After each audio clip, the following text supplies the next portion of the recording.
The Journey of 60 Revolutions, a meditation on life, meaning, and the soul.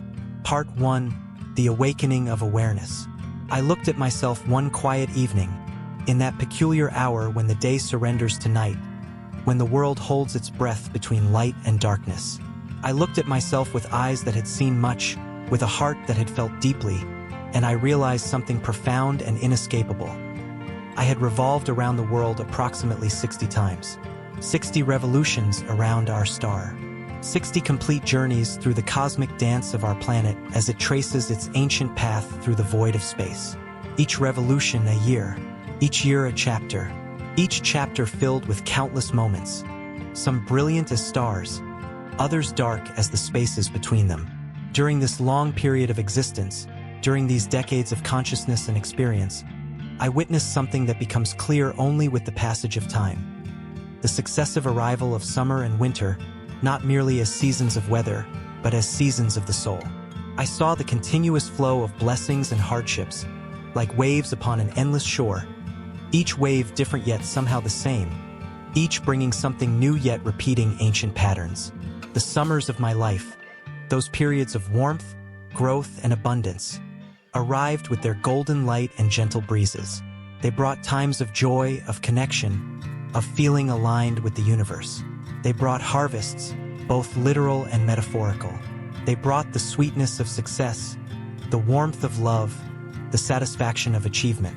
And then came the winters, cold, stark, unforgiving. Times when the world seemed frozen, when growth ceased, when life itself seemed to retreat inward.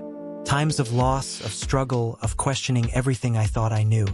Times when the path forward disappeared beneath snow and ice, when visibility reduced to nothing, when survival itself became the only goal. But here is what 60 revolutions taught me. Summer always follows winter, and winter always follows summer. This is not merely a meteorological fact, but a spiritual truth. The seasons of blessing and hardship are not random. They are woven into the very fabric of existence itself. I have seen goodness in this world. Real, undeniable goodness. I have witnessed acts of kindness that restored my faith in humanity. I have seen strangers help strangers without expectation of reward. I have seen parents sacrifice everything for their children. I have seen friends remain loyal through impossible circumstances. I have seen love conquer fear, hope overcome despair, light penetrate the deepest darkness. And I have seen evil. Not the cartoon evil of children's stories, but real evil, the kind that wears a human face, that speaks with a human voice, that lives in human hearts. I have seen cruelty that defies explanation. I have seen betrayal that cuts deeper than any blade. I have seen the strong exploit the weak, the powerful oppress the powerless, the fortunate ignore the suffering of the unfortunate. I have tasted sweetness in life.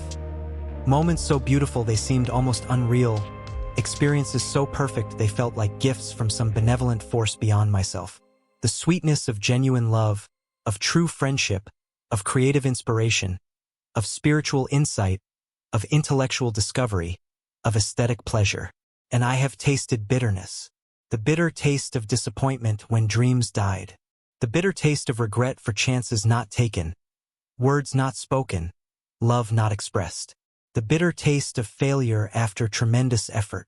The bitter taste of injustice when right did not prevail and wrong went unpunished.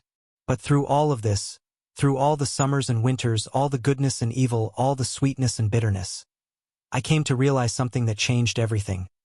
No sweetness lasts forever and no bitterness is permanent. This realization, simple as it sounds, contains within it a profound wisdom. When we are experiencing sweetness, we tend to believe it will last forever. We build our entire identity around temporary pleasures, temporary successes, temporary conditions. And when that sweetness inevitably fades, we feel betrayed by life itself. Similarly, when we are drowning in bitterness, we cannot imagine it ever ending. The pain feels eternal, the suffering feels infinite, the darkness feels absolute. We lose hope because we cannot see beyond the present moment of agony. But 60 revolutions taught me the truth. All states are temporary. All conditions are impermanent. All situations eventually transform into something else. Part 2. The illusion of material pleasure. Let me share with you what decades of living have taught me about pleasure, particularly the pleasures of the material world, the pleasures we chase so desperately, the pleasures we believe will finally satisfy us. All worldly pleasures are limited. This is not a moral judgment but a simple observation of reality. Every material pleasure has a ceiling, a maximum point beyond which it cannot go, beyond which it begins to diminish rather than increase. Once material pleasures reach their peak, something strange and sad happens. They cease to be enjoyable. They transform from sources of delight into mere habits. They lose their charm, their magic, their ability to move us. Think about it carefully. Have you not experienced this yourself? The thing you desperately wanted, once you obtained it, how long did the pleasure last? Days? Weeks? Months? And then what happened?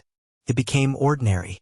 It became just another possession, just another experience, just another part of the background of your life. These pleasures become like a memorized joke. The first time you hear a brilliant joke, you laugh with genuine delight. The second time, you smile. The third time, you recognize it. By the 10th time, you're bored. By the 100th time, you're irritated. The joke hasn't changed, your relationship to it has changed.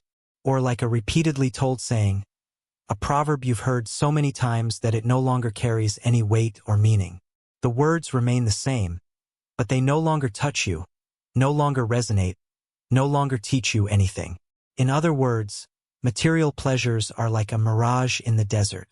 From a distance, they appear as water, cool, refreshing, life-giving. You see them shimmering on the horizon and you begin to run toward them, convinced that your thirst will finally be quenched. But when you approach, when you finally reach the place where the water appeared to be, you find nothing but sand. Hot, dry, disappointing sand. Consider the poor person who sees the rich man's car gleaming in the sunlight. That car becomes, in the poor person's imagination, a symbol of everything they lack. They think, if only I had that car, my life would be complete. If only I could drive such a vehicle, I would finally be happy. If only I possessed what that rich man possesses, I would conquer the world. So they work, they struggle, they sacrifice, they save. Perhaps they succeed. Perhaps one day they purchase that car or one very much like it.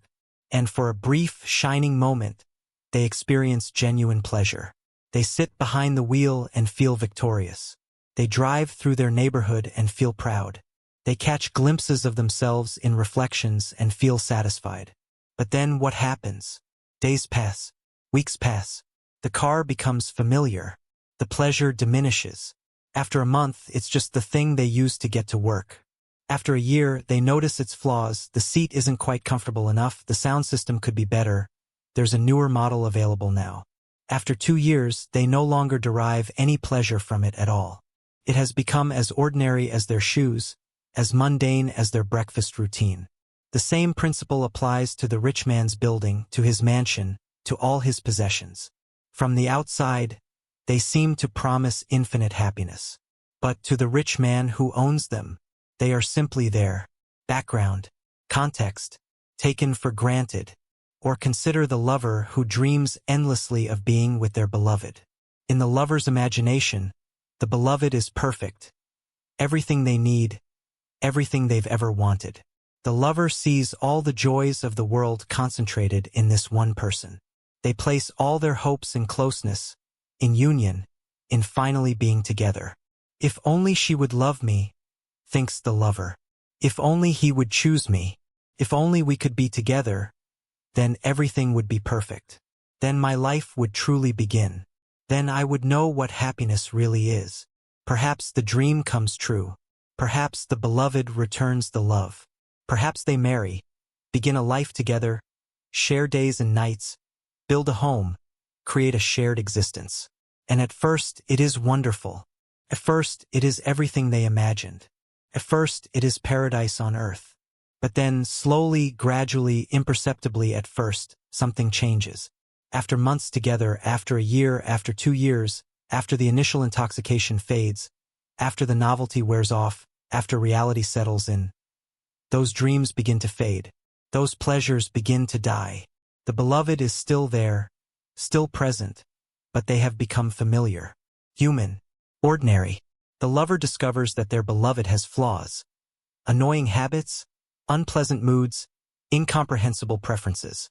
The daily routines of life together, the mundane conversations, the household chores, the repetitive patterns, replace the excitement of courtship. The mystery is gone. The anticipation is gone. The longing is gone. Only the memory remains. The memory of how it felt to desire them. The memory of the pleasure of anticipation. The memory of the dream before it became reality. Or think about the sick person, lying in bed, consumed by pain and fever. For this person, there is only one desire, for the pain to stop. They endure their suffering day after day, finding all their pleasure in one simple fantasy, the cessation of suffering, recovery, health, normalcy. If only I could be healthy again, they think. If only this pain would end. If only I could return to normal life, I would never take it for granted again. I would appreciate every moment. I would be grateful for every breath. And then health returns. The fever breaks. The pain subsides. The body heals. They return to their life, to their activities, to their routines. And what happens? Within weeks, sometimes within days, they have completely forgotten the illness. Health, which seemed so precious during sickness, becomes invisible again. They take it for granted. They stop noticing it. They stop being grateful for it. The pleasure they imagined they would feel in health, it simply isn't there. Or consider the young person who desires fame above all else. They yearn to be known, to be recognized, to be celebrated. They practice their craft obsessively, imagining the day when the world will finally acknowledge their talent. They rejoice at the smallest signs of recognition, when their name is mentioned somewhere, when their picture appears in a publication, when someone recognizes them in public. These small moments seem to validate their entire existence. And then fame comes. Real fame. Their name is on everyone's lips. Their image fills every screen. They have achieved what they spent years pursuing. And what happens? Fame becomes ordinary. The very thing that seemed so magical from the outside becomes a burden from the inside. The constant attention, the loss of privacy, the expectations, the pressure to maintain their status. All of this transforms fame from a dream into a job, from a pleasure into a source of stress. Thus, after 60 revolutions around the sun, after witnessing this pattern repeat itself in countless variations, in countless lives, including my own, I came to understand with absolute certainty that material pleasures are narrow in scope. They are limited not because there is something wrong with them, not because they are sinful or evil, but simply because they are material, because they exist in the physical realm, because they depend on circumstances that constantly change, because they are subject to the law of diminishing returns. Part 3. The glimpse of something greater. But then something else happened in my life. Something that pointed toward a different kind of experience entirely. One day, I read a brilliant story written by a great writer. It was not just any story. It was one of those rare works of art that seems to come from some other realm, that carries within it a kind of magic that transcends mere words on a page. As I read, something extraordinary occurred. It felt as if the story transported me to an enchanted world. The ordinary room where I sat reading seemed to disappear. The normal concerns of daily life faded away. I was no longer merely a person reading a book. I had entered the story, become part of it, lived within it. The writer guided me through a realm filled with poetry and fragrance. Every sentence was carefully crafted, every word precisely chosen. The images were vivid yet subtle. The emotions were complex yet clear. The insights were profound yet accessible. I lost track of time. Hours passed like minutes. The external world ceased to exist. There was only the story, only the world the writer had created, only the journey I was taking through their imagination. And then the story ended. When I finished the last page, when I read the final sentence, when I had to close the book and return to ordinary reality, I felt as if I had awakened from a sweet and captivating dream. For a few moments, I just sat there, not quite ready to return to the regular world. I felt a sense of loss, of longing, of wishing I could remain in that enchanted realm forever. In vain, I attempted to return to that pleasure. I reread certain passages, trying to recapture the magic. But it wasn't the same. The first experience was unique, unrepeatable. I could remember it, appreciate it, treasure it, but I could not fully recreate it. Yet something important had happened. That story had given me a pleasure that was different from material pleasures. It wasn't the pleasure of possession, of consumption, of physical satisfaction. It was something else entirely, a pleasure of the mind, of the imagination, of the spirit. This experience made me think deeply about the nature of pleasure itself. I began to understand that there are different types of pleasure, different levels of satisfaction, different realms of enjoyment. Material pleasures, the pleasure of food when hungry, the pleasure of warmth when cold, the pleasure of comfort after discomfort. These are real and valid. But they are limited. They depend on physical conditions. They satisfy only temporarily. They diminish with repetition. But the pleasure I experienced from that story was different. It didn't depend on my physical state. It wasn't diminished by repetition. I could read the story again and, though the experience was different the second time, it still contained value, still offered something meaningful. This realization opened a door in my mind. If there are pleasures that transcend the material realm, then perhaps there is more to existence than the material world. Perhaps there is a dimension of reality that we normally overlook, that we rarely access, that we have forgotten how to see.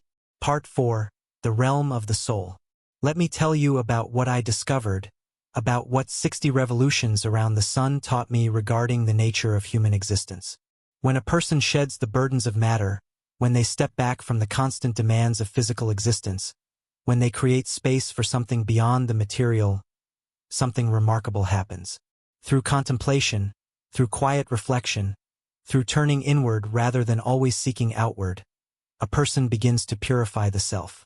Not purify in a moralistic sense, not purify by following rules or denying the body, but purify in the sense of clarifying, of seeing more clearly, of removing the clouds that obscure vision.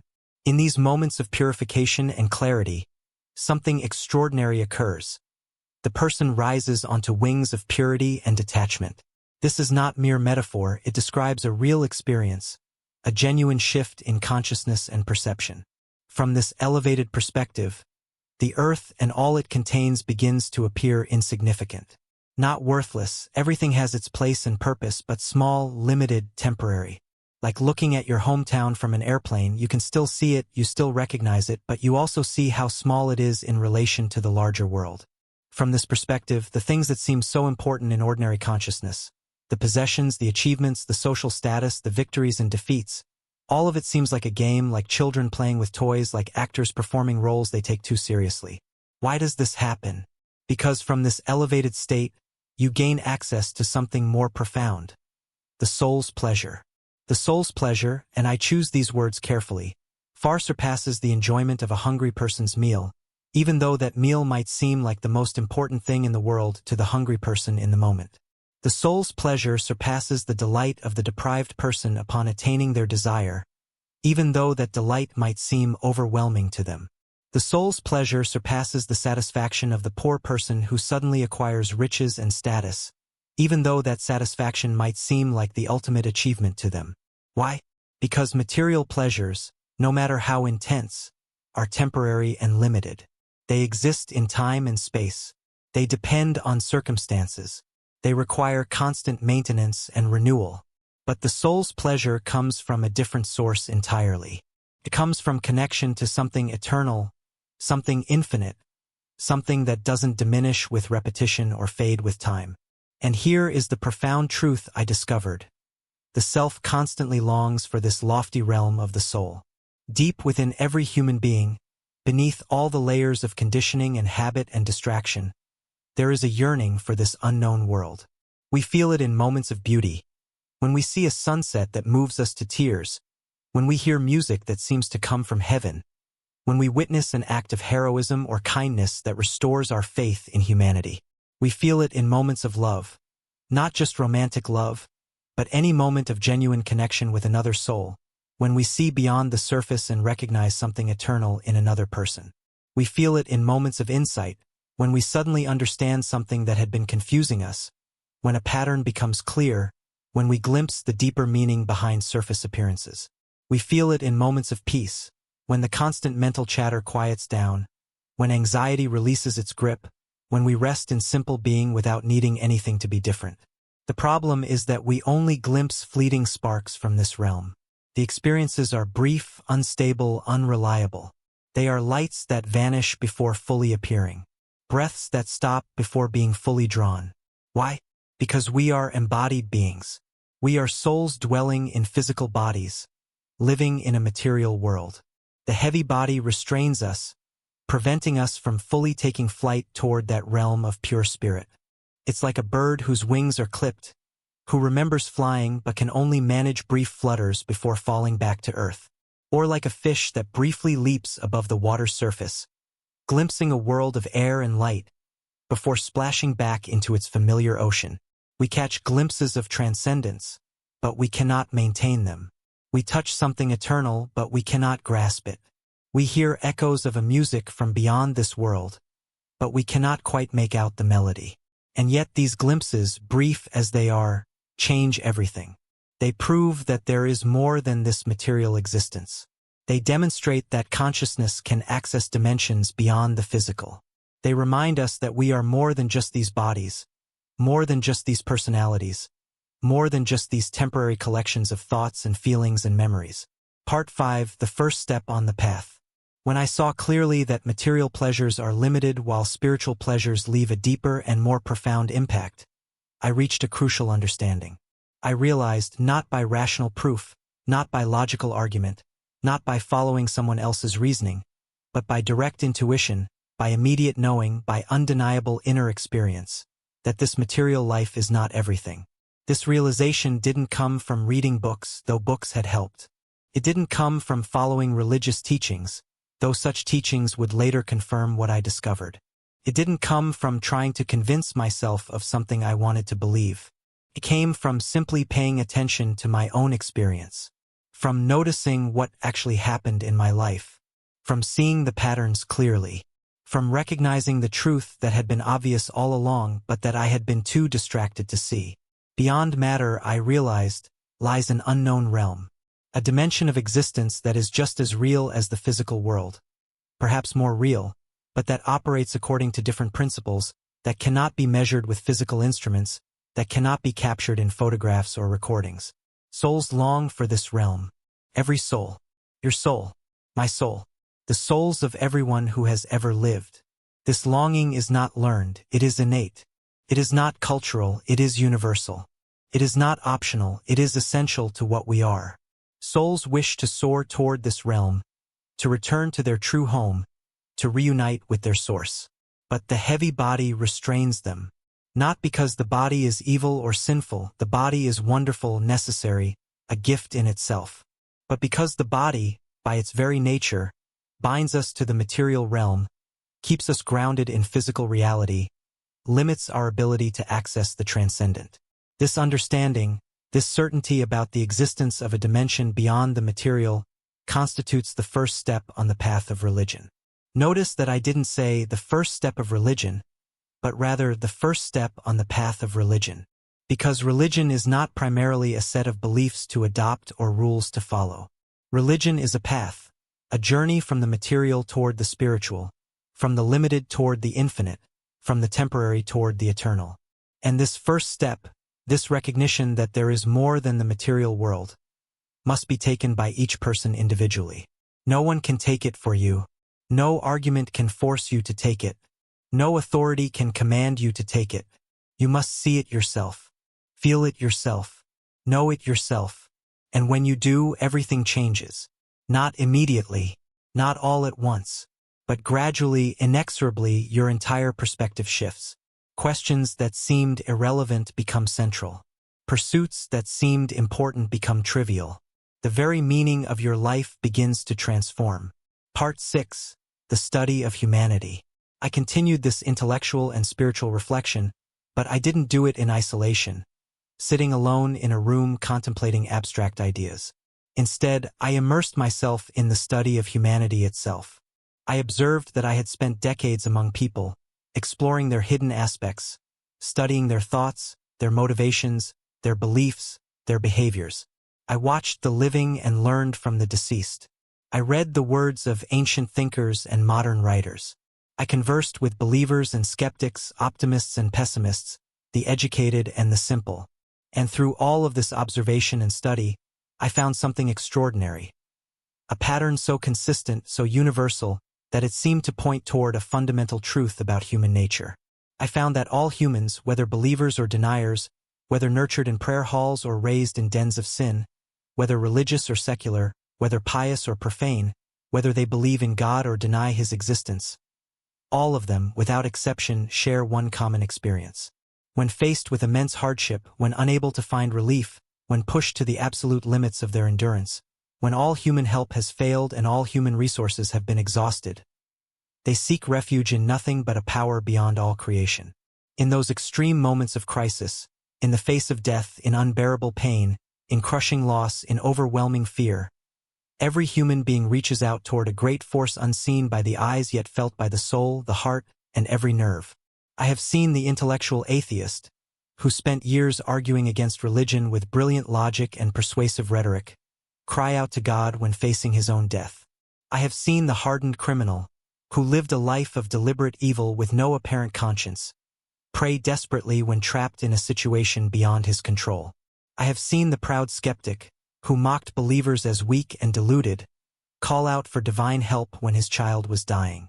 I have seen the secular materialist, who insisted that only the physical world exists, reach out toward something transcendent when experiencing inexplicable suffering. In such moments of absolute extremity, all pretense falls away. All philosophy becomes irrelevant. All arguments become meaningless. All ideological commitments dissolve. And in that naked, vulnerable state, the human being does what comes most naturally. They cry out to something greater than themselves. All cry out, "O Lord," even if they do not know precisely whom they are addressing, even if they don't believe in what they're calling out to, even if they would deny it later once the crisis had passed. This universal pattern cannot be explained away as cultural conditioning. Children who have never been taught about God will cry out for help from some higher power when in extreme distress. People from all cultures, all times, all places, all backgrounds, all exhibit this same fundamental behavior. Thus I intuitively understood, based on this careful observation of human nature, that believing in the existence of God is an innate faith in every human being. It is not learned, though it may be articulated and developed through learning. It is not imposed from outside, though external teachings may awaken and strengthen it. It is not a cultural artifact, though cultures certainly shape how it is expressed. It is innate, built into the very structure of human consciousness, woven into the fabric of what it means to be human, present from birth, ineradicable no matter how much someone tries to suppress it. But then why, I asked myself, do so many people deny this faith? Why do intelligent, thoughtful people claim not to believe in God? Why does atheism exist if belief is innate?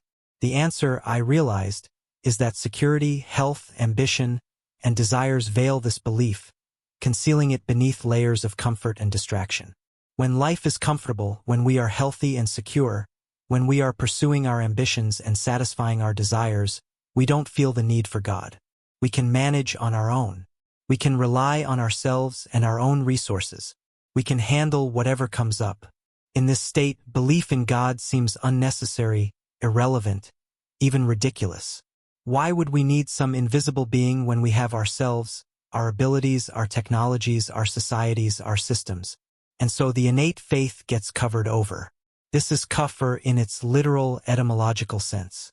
The Arabic word kufr, usually translated as disbelief or unbelief, literally means to cover. A kafir is not necessarily someone who has never believed, but someone who covers over the truth, who hides it, who refuses to see what is actually there. Like covering a candle with a basket, the candle is still burning, still providing light, but the basket prevents the light from being seen. The light hasn't ceased to exist. It has merely been concealed. This is the human condition for most people most of the time. Not active disbelief in the sense of being certain God doesn't exist, but passive disbelief in the sense of living as if God doesn't exist, of covering over the innate awareness of the divine with the concerns and comforts of material life. Part 7. The Confirmation of Reason. My intuition told me that belief in God is innate to human nature. But intuition alone, however powerful, can sometimes mislead us. We can intuit things that aren't true, feel things that aren't real, sense patterns that don't actually exist.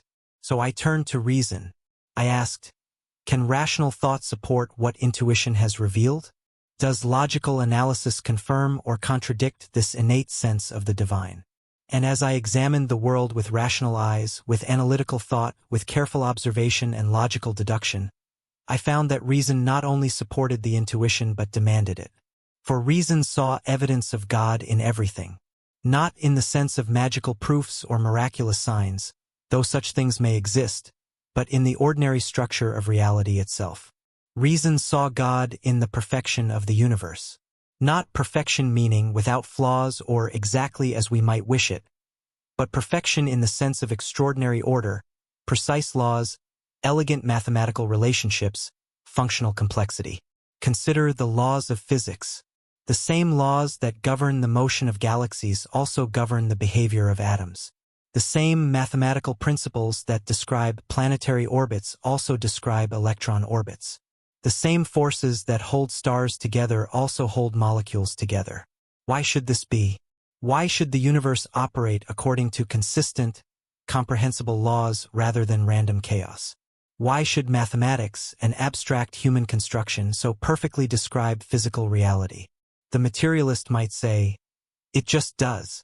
These are brute facts that require no explanation. But this is not an answer, it's an evasion.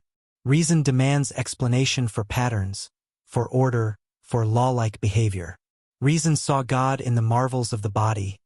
My body, your body, every living body. Consider your own hand for a moment. 27 bones, working in perfect coordination. Muscles, tendons, ligaments, all functioning together. Nerves sending signals at incredible speeds, providing sensation and control. Skin that heals when damaged, that protects what lies beneath. And this is just one small part of a body that contains trillions of cells, each cell itself a universe of complexity. Each cell reading DNA instructions, manufacturing proteins, generating energy, dividing when needed, dying when appropriate. The eye with its lens that focuses automatically. The ear with its tiny bones that amplify vibrations. The heart beating billions of times over a lifetime without conscious direction. The immune system recognizing and fighting off countless threats. The materialist might say, evolution explains all this through natural selection. But evolution itself is a process, a mechanism. It operates according to laws. Where do those laws come from? Why does mutation occur? Why does natural selection favor complexity and adaptation? Why is there life at all? Reason saw God in the laws and mysteries of creation. Every answer science discovers leads to deeper questions. We explain one phenomenon and find 10 more mysteries beneath it. We study chemistry and discover the periodic table, a magnificent order in the elements. But why do elements behave this way? Physics provides answers. But physics itself rests on fundamental constants and forces that simply are what they are. Why? We study medicine and learn incredible things about how the body works. But the more we learn, the more we realize how much we don't know. The brain alone contains mysteries that may take centuries to unravel. We study astronomy and discover that our galaxy contains hundreds of billions of stars, and that there are hundreds of billions of galaxies in the observable universe. The scale is incomprehensible. The complexity is staggering. God placed these laws and mysteries within the universe. He gave us intellect, saying in effect, discover these laws and secrets with your reason. I have made the universe comprehensible so that you might comprehend it. I have made reality law-like so that you might discover its laws. I have given you minds capable of understanding so that you might understand. This is not the God of gaps, inserting God to explain whatever we don't yet understand.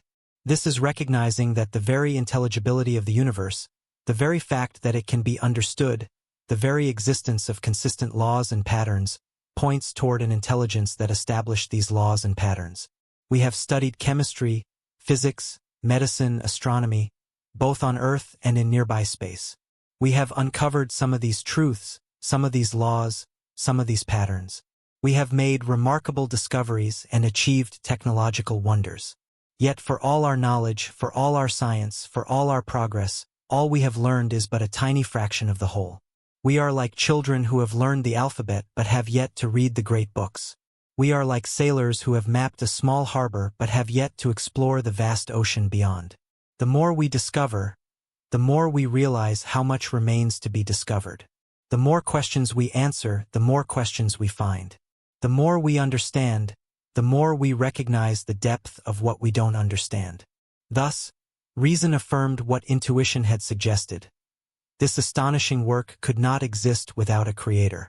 This magnificent universe, with its order and complexity, with its laws and mysteries, with its beauty and terror, with its galaxies and atoms, with its consciousness and life. All of this could not simply exist on its own, without source, without origin, without explanation. Nature cannot exist without the one who shaped it. Creation cannot exist without a creator. And this creator, reason insisted, cannot resemble this creation. This is crucial. God is not a being within the universe, not an entity subject to the laws of physics, not a superpowerful creature who happens to be more powerful than other creatures. Otherwise, God would be among the created things and in need of a creator like them. If God were merely another being in the universe, even an incredibly powerful one, then God would be subject to the same questions we ask about everything else in the universe. Where did God come from? What caused God to exist? What sustains God's existence?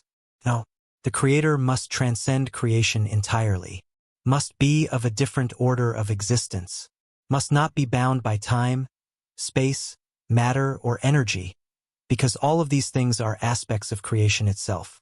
God alone is eternal, without beginning or end. Not eternal in the sense of existing through infinite time, because time itself is part of creation, but eternal in the sense of being beyond time entirely, not subject to temporal categories of before and after, past and future. God alone is singular, without partner or equal. There cannot be two ultimate creators because then we would have to ask, what determines which one does what? What coordinates their actions? And whatever that coordinating principle is would be more fundamental than the supposed two creators. God alone possesses unlimited power. Not power in the physical sense, God is not subject to physical laws, but power in the sense that nothing can render God powerless, nothing can constrain God's will, nothing can prevent God from doing what God intends. And crucially, God alone is just. This is not merely a religious claim but a rational necessity. Part 8. The necessity of justice. Reason continued its investigation. Having established that a creator must exist, reason asked, what must this creator be like? And one answer came immediately, forcefully, undeniably. The creator must be just. Why? Because reason looked upon this world and saw something that demands explanation. Reason saw that there are those who live and die as oppressors, people who cause tremendous suffering to others, who exploit the weak, who abuse their power, who destroy lives without remorse, people who commit atrocities and get away with it, who prosper through evil, who die peacefully in their beds despite the blood on their hands. And reason saw that there are those who live and die as the oppressed, people who suffer terribly through no fault of their own, who endure injustice they did nothing to deserve, who live lives of pain and deprivation while others around them flourish through cruelty and exploitation. Every day, in every place, in every time, this pattern repeats. The innocent suffer while the guilty prosper. The virtuous struggle while the wicked thrive. The honest barely survive while the corrupt grow wealthy. If we look at the world honestly, without comforting illusions, we see that material success in this life often has nothing to do with moral worth. Sometimes the good are rewarded and the evil are punished, but just as often, perhaps more often, the opposite occurs. Good people lose their jobs while corrupt people get promoted. Honest people struggle financially while thieves become millionaires. Kind people get betrayed while cruel people are surrounded by admirers. Gentle people get taken advantage of while aggressive people dominate. A person who lives virtuously, who works hard, treats others with respect, follows the rules, helps those in need, may end their life in poverty and obscurity. Meanwhile, a person who lives viciously, who cheats, lies, manipulates, harms, may end their life in luxury and fame. If death is the end, if there is nothing beyond this material life, then this situation is not merely unfortunate, it is absurd. It means the universe is fundamentally unjust. It means morality is nothing but a human invention with no basis in reality. It means virtue is for fools and vice is for the wise. But reason cannot accept this conclusion. Not because reason is sentimental or wishes things were otherwise, but because reason recognizes that a just creator cannot allow such ultimate injustice. A just Lord cannot leave the oppressor unpunished, nor the oppressed without justice. To do so would be to contradict the very nature of justice itself. If God is truly just and reason insists that the Creator must be just, then the story cannot end with this world. There must be more. There must be a continuation. There must be a reckoning. Thus, reason conclusively understood that there must be another life, another realm, another stage of existence where the accounts are finally balanced. A place where the oppressed attain their rights, where victims receive vindication, where those who suffered unjustly are compensated for their suffering. A place where the oppressor is punished, where those who caused suffering face consequences, where those who got away with evil in this world finally face justice. A place where the virtuous are rewarded, where those who chose goodness despite hardship are honored, where those who maintained their integrity despite temptation are celebrated. A place where the wicked are held accountable, where those who chose evil are held responsible, where those who caused harm must answer for it. This is not wishful thinking. This is not religious sentiment. This is rational necessity. The story does not end with this world. Cannot end with this world.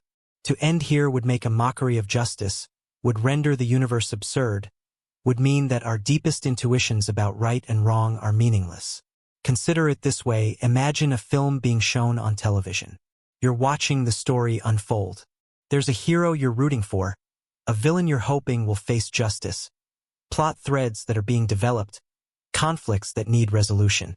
And then, right in the middle of the story at a crucial moment just as the tension reaches its peak, the screen goes black. The broadcast ends. Nothing more. Would any viewer believe this was the intended ending? Would anyone think, well, I guess that's it. Story over? Of course not. Immediately, every viewer would ask, what happened to the hero? Where is the rest of the story? Why did it cut off? This can't be the end. Why? Because even though the story is fiction, even though the writer is human, the audience expects narrative completion. They expect the plot threads to be resolved. They expect the conflicts to reach their conclusion. They expect the story to make sense as a whole. How then could a rational person believe that the story of life, written not by a fallible human but by the perfect Creator, ends with death before judgment has occurred and before the narrative is complete? If human writers, with all their limitations, create stories that have proper endings, how much more must the divine author ensure that the ultimate story, the story of existence itself, reaches its proper conclusion? The life of every person is a story. Some stories involve triumph, others tragedy. Some involve virtue, others vice. Some involve justice, others injustice. But if all these stories end the same way, with death, with nothingness, with no consequences beyond the material, then none of them really mean anything. Then the virtuous person and the wicked person have the same ending. Then suffering and joy, right and wrong, good and evil are all equivalent in the end. Reason cannot accept this. Intuition cannot accept this. The very fabric of moral consciousness cannot accept this. Therefore, there must be more. There must be continuation. There must be an afterlife where justice is finally done, where truth is finally revealed, where every hidden thing comes to light, where every account is settled. Part 9. The integration of knowledge. And so I saw that I had reached this conclusion, this certainty about God and the afterlife, through a twofold process. First, through spiritual intuition, through the direct experience of transcendent pleasure, through the observation of innate human nature, through the felt sense that there is more to reality than the material world. Then through rational thought, through careful observation of the universe, through logical analysis of cause and effect, through recognition of the necessity of a creator, through understanding the requirements of justice. These two paths, intuition and reason, heart and mind, feeling and thinking, converged on the same conclusion. They supported each other, confirmed each other, reinforced each other. This is important because too often people think they must choose between intuition and reason, between faith and logic, between religious experience and rational analysis. But the truth is that genuine religious understanding requires both. Intuition without reason can lead to superstition, to believing things that aren't true, to following feelings that mislead. But reason without intuition can lead to dry intellectualism, to missing the depth of reality, to understanding facts but missing meaning. Real wisdom integrates both. Real knowledge draws on both. Real certainty requires both. And this integration led me to a clear, unshakable conviction. I believed in God and in the day of judgment. Not believed in the sense of, I think this might be true, or this seems probable, or I've decided to accept this. But believed in the sense of knowing, of being certain, of having no doubt whatsoever. This belief was not blind faith, acceptance of something without evidence or reason. It was educated faith, acceptance based on both experience and logic, both intuition and analysis, both inner knowing and outer observation. I believed in God because I had experienced glimpses of the transcendent realm. I had observed the innate human response to God in crisis. I had seen the order and complexity of the universe. I had recognized that creation requires a creator. I had understood that this creator must be eternal, singular, powerful, and just. I believed in the day of judgment because I had witnessed injustice in this world that cried out for resolution. I had seen good people suffer and evil people prosper. I had recognized that the story of existence cannot end with death. I had understood that justice requires accountability. I had realized that every action must have ultimate consequences. Part 10. Living with this knowledge. Now, what does it mean to live with this knowledge, to carry this certainty, to walk through the world with this understanding? It means seeing everything differently, not in the sense of rejecting the material world or denying physical reality, but in the sense of seeing material reality as a layer of a deeper reality, as the surface of a much deeper ocean. It means engaging with material life fully, working, eating, loving, learning, creating, enjoying, but without being enslaved by material concerns, without thinking that material success or failure is the ultimate measure of a life. It means pursuing material pleasures reasonably. There's nothing wrong with comfort, beauty, enjoyment, but without expecting them to provide ultimate satisfaction, without being devastated when they fade, without building your entire identity around them. It means treating other people differently. Because if there is a creator who sees everything, if there is a day of judgment where all accounts are settled, then how we treat others takes on infinite significance. The person you help today matters eternally. The person you harm today matters eternally. The kindness you show matters. The cruelty you inflict matters. Nothing is forgotten. Nothing is lost. Everything counts. It means approaching life with both seriousness and peace. Seriousness because your choices matter eternally. Peace because ultimate justice is guaranteed, even if immediate justice is not. It means you can work for good in the world without being crushed when evil seems to prevail, because you know the final chapter hasn't been written yet. It means you can maintain your integrity even when doing so costs you materially, because you know material loss is temporary but spiritual reality is eternal. It means you can face suffering without ultimate despair, because suffering in this world is not the end of the story. It means you can enjoy blessings without guilt, seeing them as gifts from the Creator, opportunities to experience goodness and to share it with others. It means living with awareness that you are more than just a physical body. You are a soul temporarily dwelling in a body, and your true nature is spiritual even though you currently exist in material form. Part 11. The quiet moments of understanding.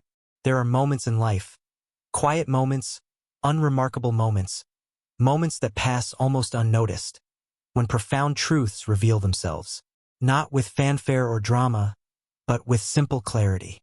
I remember such a moment. I was sitting by a window, watching rain fall on the street below.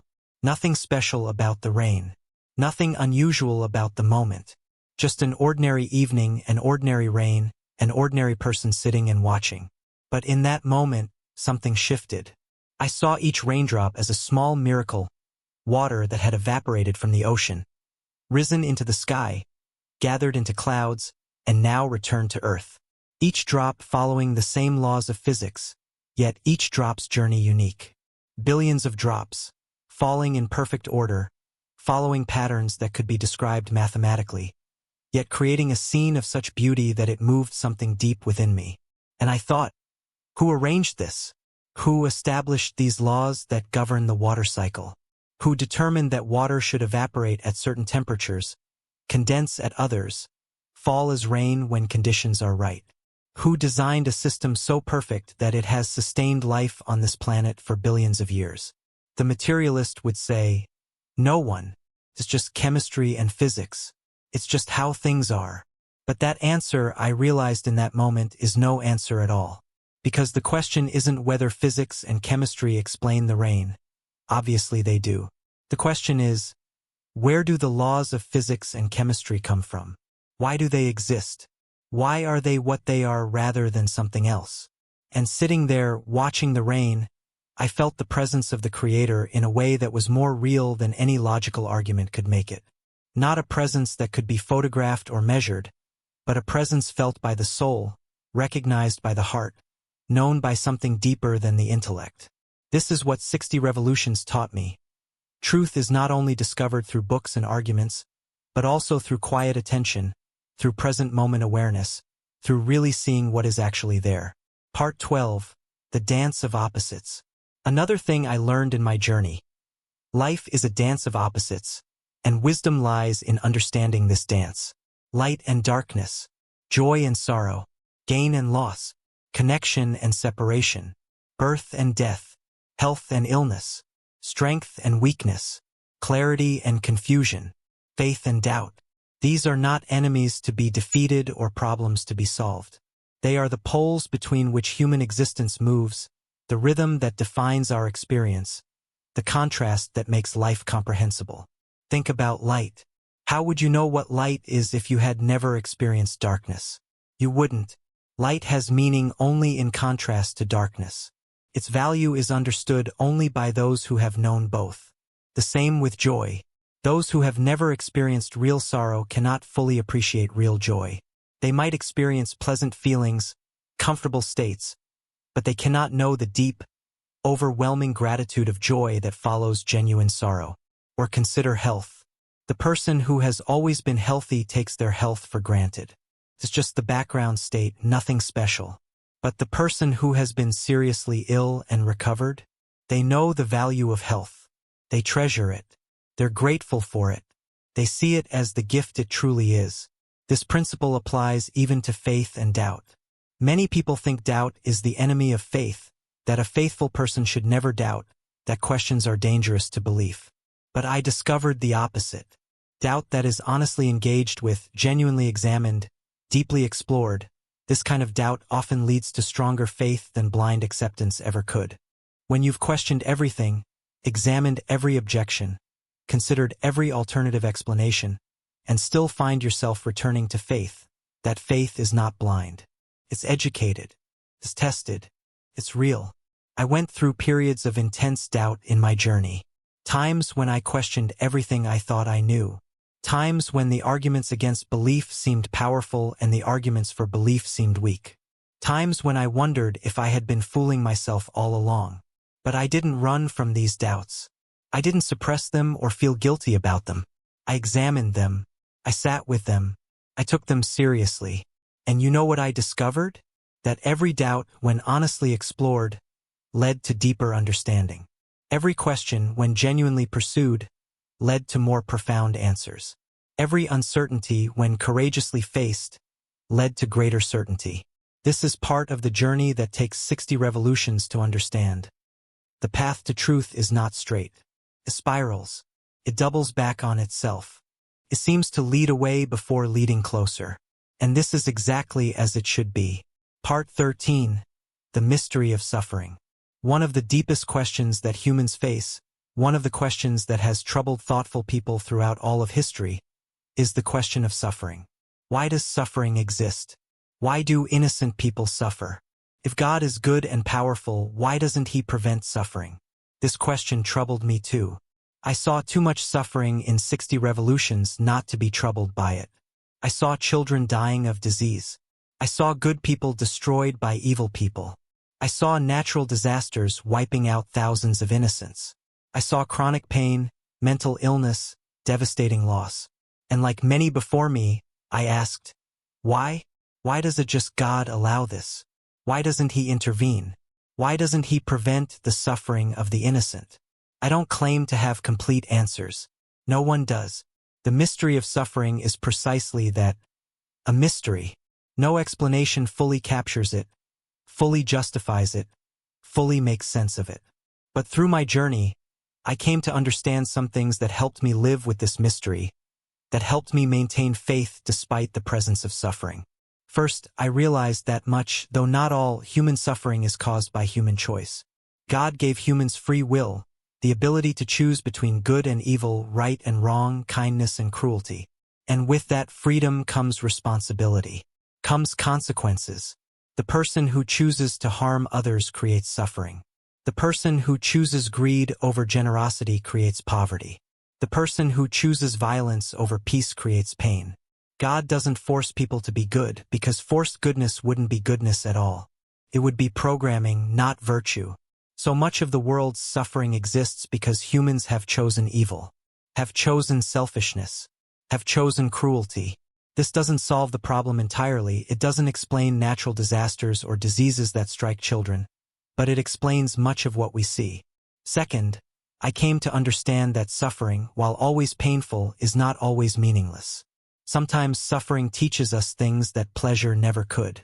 Sometimes suffering breaks through our illusions and forces us to see truth. Sometimes suffering deepens us, matures us, transforms us in ways that comfort never could. I don't mean that suffering is good or that we should seek it out or that it's always educational. That would be nonsense. Suffering is real evil, real pain, real harm. But I do mean that suffering can be transformative. That people often emerge from suffering with greater depth, greater wisdom, greater compassion than they had before. That sometimes the most profound spiritual growth happens not in times of ease but in times of difficulty.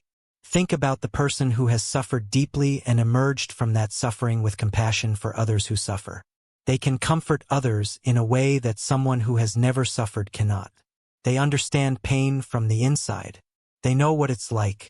Their compassion is not theoretical, it's experiential. Or think about the person who has lost everything material and discovered that they could survive without it, that their identity didn't depend on possessions or status or achievements. This person has learned something invaluable, something that people with comfortable lives might never learn. Third, and perhaps most importantly, I came to understand that we see only a tiny slice of reality. We see this material life, this brief existence, this temporal realm. We don't see the full picture. We don't see what comes after. We don't see the eternal dimension where justice is done and all accounts are settled. From our limited perspective, suffering often seems senseless, unjust, unbearable. But we're like people watching a movie who can only see the middle section, who don't know how it began and don't know how it will end. The person who suffers unjustly in this life, if there is an afterlife where they are compensated infinitely for that suffering, where they receive eternal reward for their patience, where they are given unimaginable joy that erases the memory of temporal pain, then the suffering, while still real, is transformed. It becomes part of a larger story that we cannot yet see. This doesn't make suffering pleasant. It doesn't make it easy. It doesn't eliminate the pain. But it does provide a context, a framework, a way of understanding that allows faith to survive the encounter with suffering. Part 14, The Social Dimension. Another insight from 60 Revolutions. Spiritual truth is not only individual but also social. How we treat each other matters. Community matters. Relationships matter. Many people think of spirituality as purely private, as something between an individual and God, as something that happens in solitude, as something separate from social life.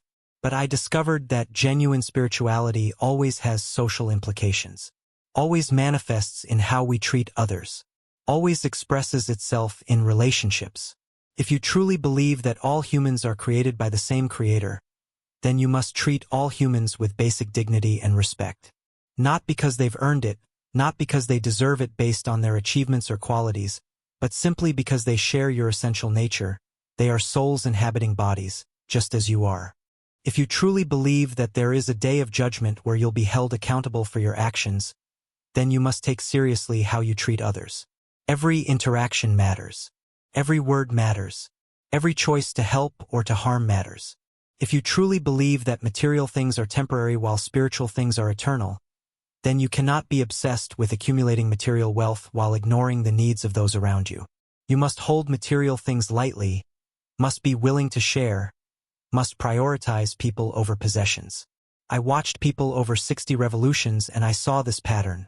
Those whose spirituality was genuine invariably manifested it in their treatment of others. They were kinder, more patient, more generous, more forgiving than the norm. Not perfect, no one is perfect. They had their flaws, their failures, their moments of weakness. But there was a quality to their presence, a depth to their character, a genuineness to their compassion that set them apart. And I saw the opposite too. People who claimed to be religious, who performed all the external rituals, who spoke all the right words, but who treated others terribly. Who were cruel, selfish, judgmental, hypocritical. This taught me that spirituality without social virtue is false spirituality. That belief without behavioral change is not real belief. That faith that doesn't manifest in how you treat others is not genuine faith. The test of spiritual understanding is not how eloquently you speak about God, but how lovingly you treat God's creation. Not how much theology you know, but how much compassion you show. Not how many prayers you recite, but how much justice you practice. This is what the great teachers throughout history have always emphasized. Love your neighbor.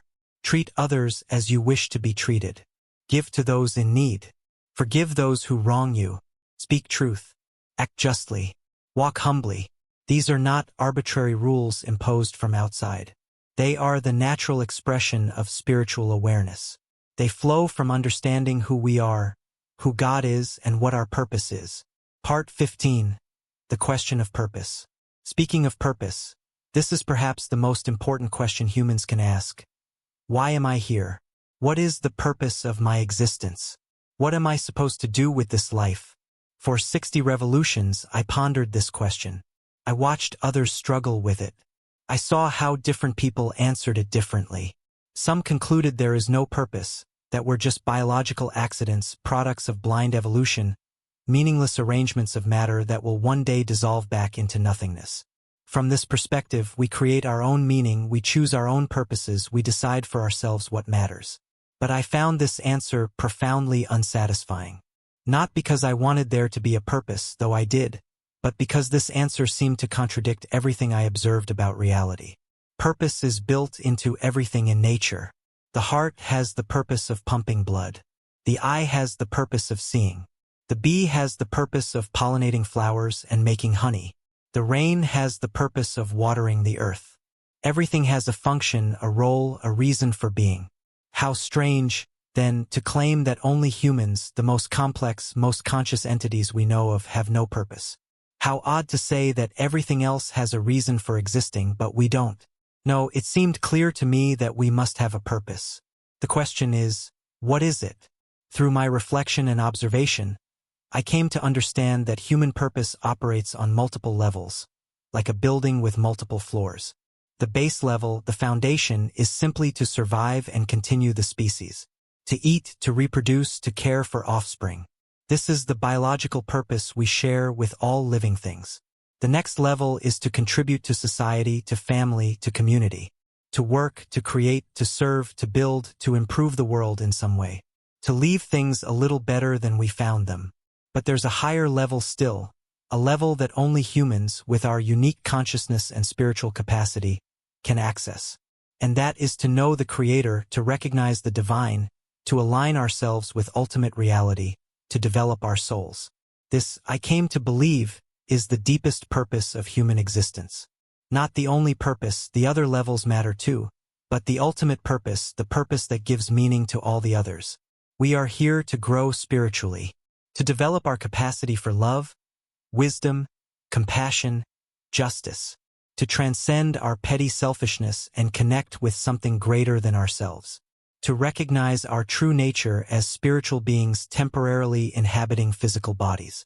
And this growth happens through engagement with life, through the challenges we face, the relationships we form, the choices we make, the suffering we endure, the joys we experience, the responsibilities we accept. Every moment is an opportunity for spiritual development. Every interaction is a chance to choose good over evil, truth over falsehood, love over hate, generosity over selfishness. This is why we're here. This is what we're supposed to be doing. Not just surviving, not just consuming, not just pursuing pleasure, but growing, becoming more than we were, developing capacities that will continue beyond this material life. Part 16. The Practice of Presence. One of the most important lessons from my 60 revolutions is this: presence matters. Being fully here, fully now, fully attentive to what is actually happening. This is spiritual practice in itself. Most people spend most of their time not really present. They're thinking about the past, reliving old experiences, rehearsing old arguments, dwelling on old regrets. Or they're thinking about the future, planning, worrying, fantasizing, anticipating. Meanwhile, the present moment, the only moment we actually have, the only moment where life is actually happening, passes by unnoticed.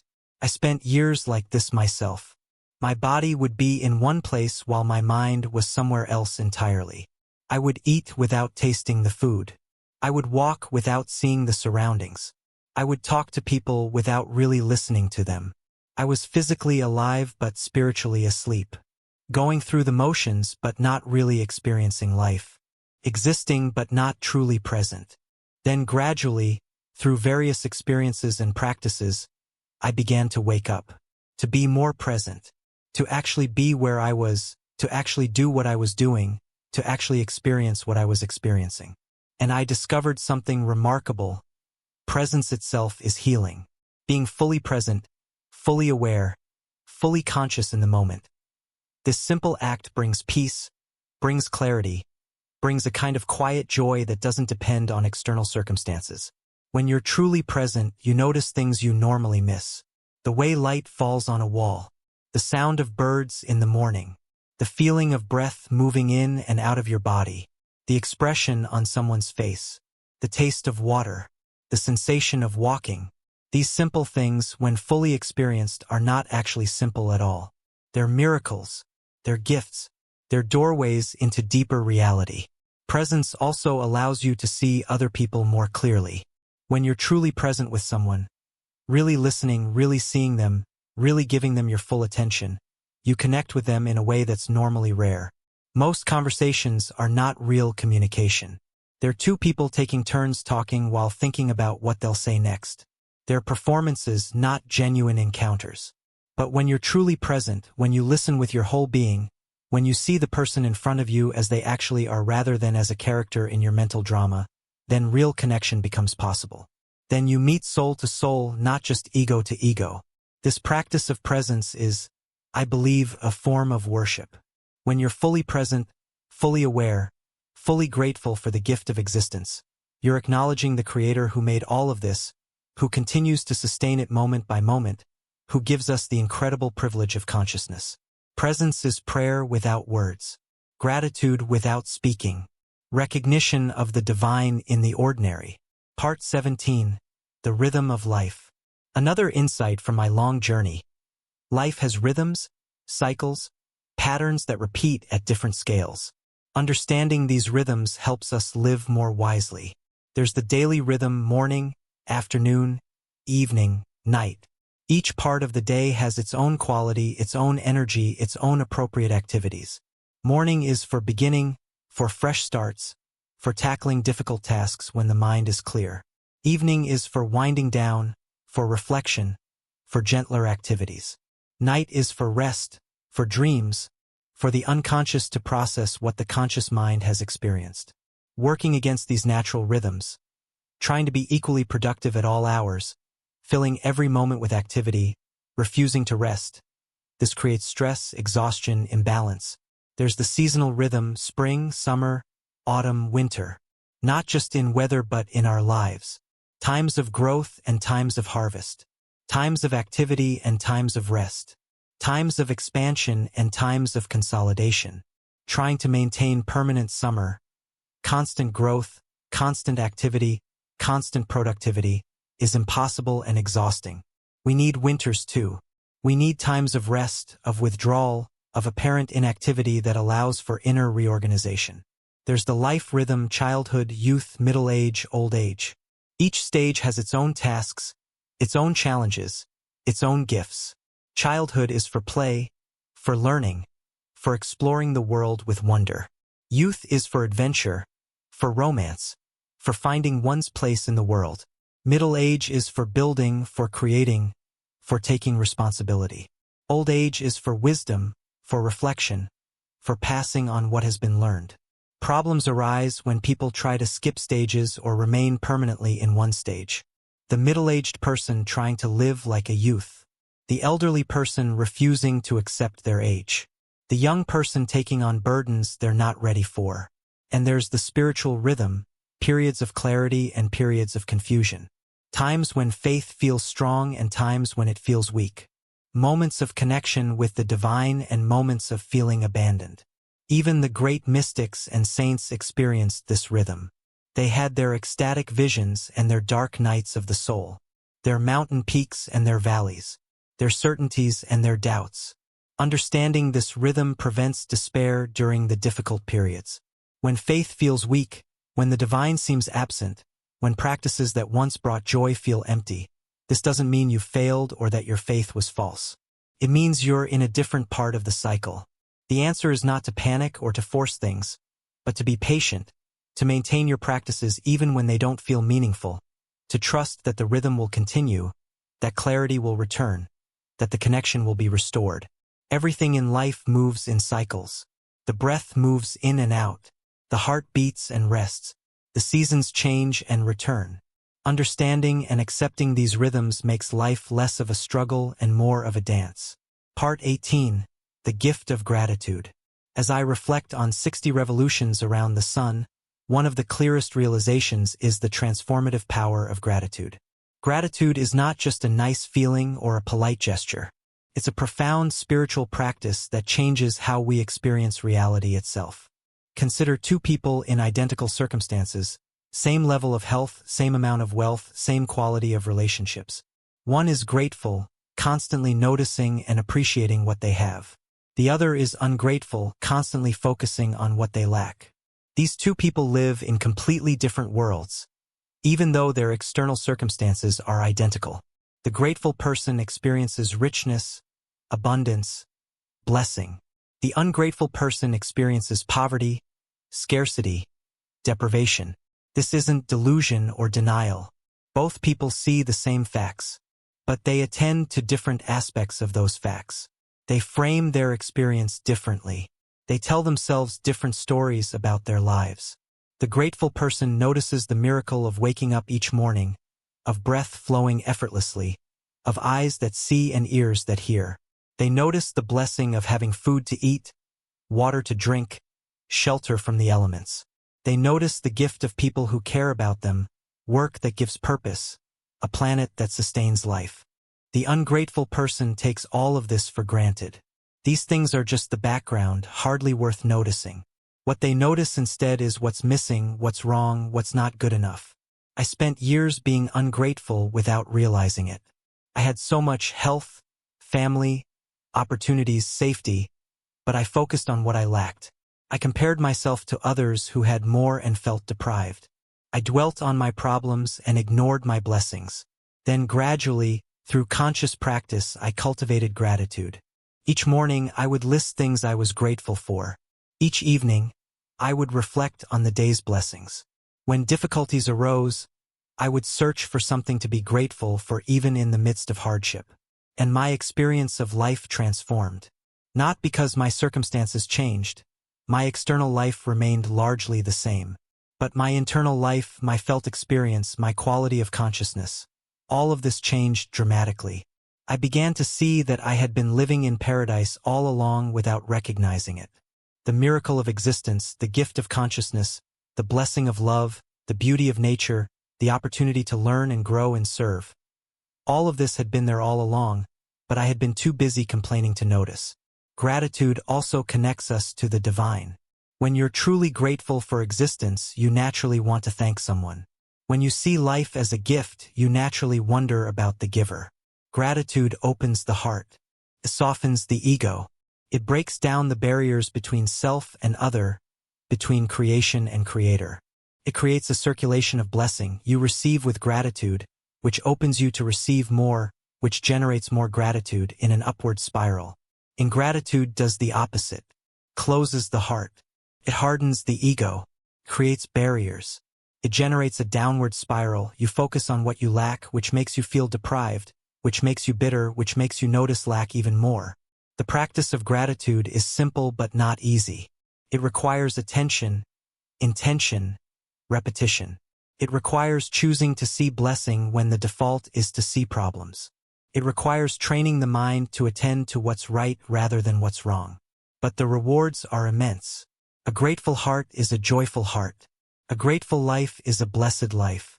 Gratitude transforms ordinary existence into sacred experience. Part 19. The Mystery of Love.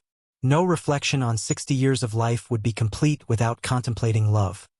Perhaps the most powerful force in human experience, perhaps the clearest window into the divine. What is love? We use the word so casually, for so many different things. I love pizza. I love my spouse. I love truth. Clearly, these are not the same kind of love. Let me speak of the love that matters most, the love that transcends self-interest, that seeks the good of the other, that gives without counting the cost, that persists despite difficulty. This kind of love is mysterious. It doesn't make sense from a purely materialistic perspective. If we're just biological machines programmed to survive and reproduce, why would we sacrifice ourselves for others? Why would we care about strangers? Why would we love those who cannot benefit us? Yet this love exists. It's real. It's powerful. It moves people to extraordinary acts. Parents work themselves to exhaustion for their children. Strangers rush into burning buildings to save people they don't know. People sacrifice their own interests for the sake of justice. Teachers invest themselves in students who may never appreciate it. Doctors and nurses care for the dying even when cure is impossible.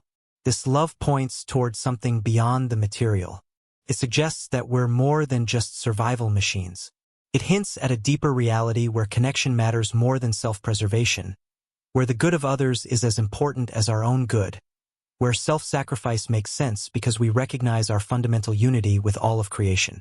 I believe this capacity for love is one of the clearest signs of the divine within us. God is described in Scripture as loving, as merciful, as compassionate. And we, made in God's image, share this capacity. When we love truly, when we care deeply about someone else's well-being, when we rejoice in their joy and grieve in their sorrow, when we see them not as a means to our ends but as an end in themselves, we participate in the divine nature. We become, in that moment, channels for something greater than ourselves. Love is also how we know God. Not through argument or theology or ritual, though these have their place, but through the direct experience of loving and being loved. When you look at your child and feel overwhelming tenderness, overwhelming protectiveness, overwhelming delight in their existence, you're experiencing a tiny fraction of how God feels toward you. When you see someone suffering and feel moved to help them even at cost to yourself, you're experiencing a tiny fraction of divine compassion. When you forgive someone who has wronged you, releasing resentment and wishing them well, you're experiencing a tiny fraction of divine mercy. These experiences of love are not just emotions. They're revelations. They're glimpses behind the veil. They're moments when the material world becomes transparent and we see the spiritual reality that underlies it. The mystery is that love makes us simultaneously weaker and stronger. Weaker because love makes us vulnerable. When you love someone, they can hurt you in ways that strangers cannot. You become dependent on their well-being for your own happiness. You open yourself to loss, to grief, to disappointment. But love also makes us stronger. It gives us reasons to endure difficulty, provides meaning that survives any suffering. It connects us to something eternal that death itself cannot destroy. I have loved and lost. I have loved and been hurt. I have loved and been disappointed. And yet, I would not trade those experiences for a safe, loveless life. Because in loving, truly, deeply, sacrificially loving, I have touched reality in a way that nothing else allows. Love is the answer to the question of meaning. Why exist? Why struggle? Why endure? Why continue when everything seems pointless? Because of love. Because connection matters. Because other people matter. Because in loving and being loved, we fulfill our deepest purpose. Part 20, the final return. Now, as I near the completion of these 60 revolutions, as I look back on the long journey from birth to now, I see the pattern that has been weaving itself throughout my life. I began in innocence, without self-awareness, without knowledge of good and evil, without understanding. Like all humans, I started in a state close to paradise. Fed, protected, loved without having to earn it. Then came the fall into knowledge. The realization that I was separate from the world, that I would die, that pleasure is followed by pain, that nothing material lasts. This knowledge was both a curse and a blessing. A curse because it introduced suffering. A blessing because it made growth possible. I wandered in the wilderness of material pursuit. I chased pleasures that proved empty. I sought satisfaction in things that couldn't satisfy. I built my identity on achievements that ultimately meant nothing. I lived as if the material world was all that exists.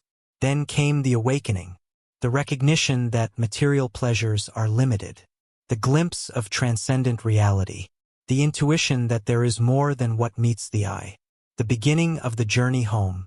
And now I find myself in a strange position, still in the material world, still subject to physical limitations, still dealing with the ordinary challenges of daily life, but also aware of another dimension, another reality, another home toward which I'm traveling. It's as if I'm living in two worlds simultaneously, participating fully in this material life, working, relating, creating, experiencing, while also being aware that this is not my ultimate home, that this is a journey, a test, a period of growth and preparation for what comes after. This dual awareness creates a productive tension. I'm fully engaged with life, taking it seriously, doing my best, caring deeply about people and outcomes. But I'm also somewhat detached, not devastated by losses, not inflated by successes, not defining myself by temporary circumstances. I know now what I didn't know at the beginning, that this life is meaningful but temporary, that choices matter eternally but circumstances change constantly, that we are spiritual beings having a material experience, not material beings having a spiritual experience. And this knowledge changes everything about how I live. I treat people with more kindness because I see them as fellow travelers, fellow souls on the same journey. I hold possessions more lightly because I know I can't take them with me and they don't define who I am. I pursue my work with dedication because it's an opportunity to serve and create, not because I think it will make me immortal or ultimately significant. I accept suffering more gracefully because I trust that there's a larger context I can't see, a bigger story of which this is just one chapter.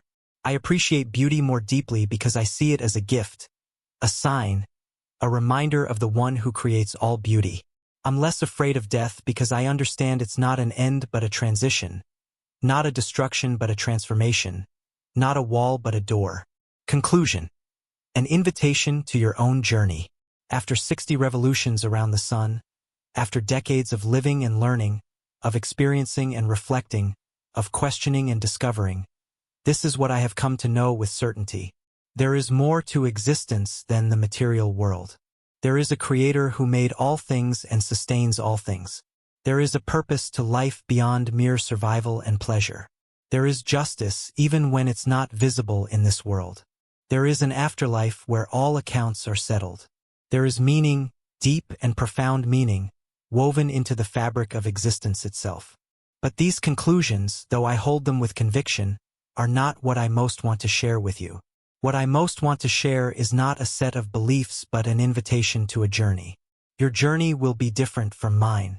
You will have different experiences, face different challenges, learn different lessons. You may reach different conclusions, or you may reach the same conclusions through different paths.